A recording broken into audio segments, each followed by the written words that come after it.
Pas de formation particulière dans le domaine des arts plastiques. On peut dire que je suis autodidacte. Mais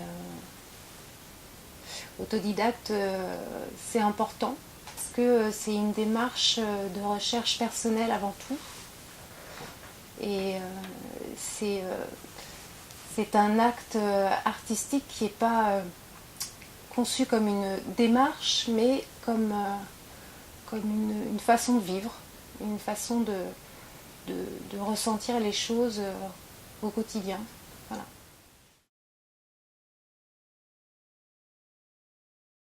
Le Pilux, c'est un petit nom que j'ai trouvé à la façon dont je travaillais, parce que personne, jusqu'à maintenant en tout cas, je n'ai rencontré personne qui travaillait de la même manière. Et il a fallu un jour que je nomme, que je précise un petit peu ce que c'était. Et pour expliquer Pilux, de plus en plus dans mon atelier, il y a eu du plastique qui traînait à droite à gauche. Et finalement, voilà, le plastique s'est mélangé à un acte pictural. C'est de cette manière que j'en suis venue à travailler cette matière qui est pourtant assez particulière et ingrate aux yeux de pas mal de gens. Enfin, le plastique, c'est quand même du pétrole, c'est quand même un peu une sorte de plaie dans notre société.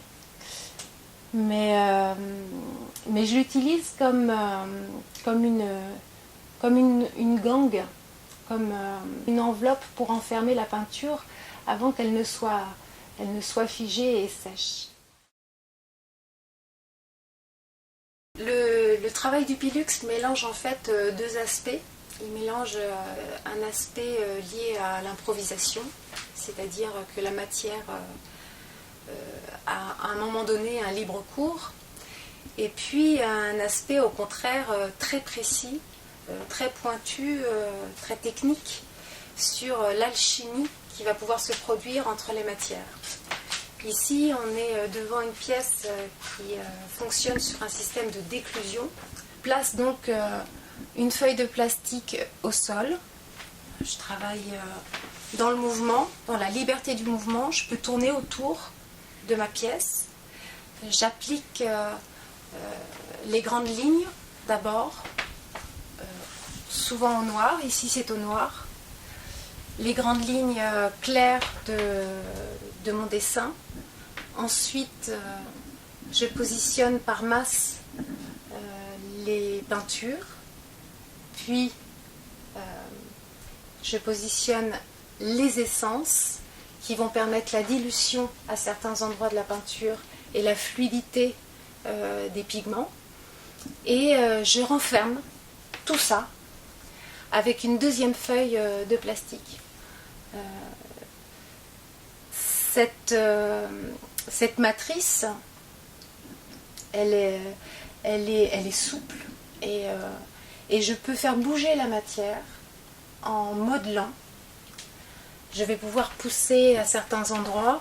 Ici, par exemple, ma zone de peinture n'était pas plus large que celle-ci.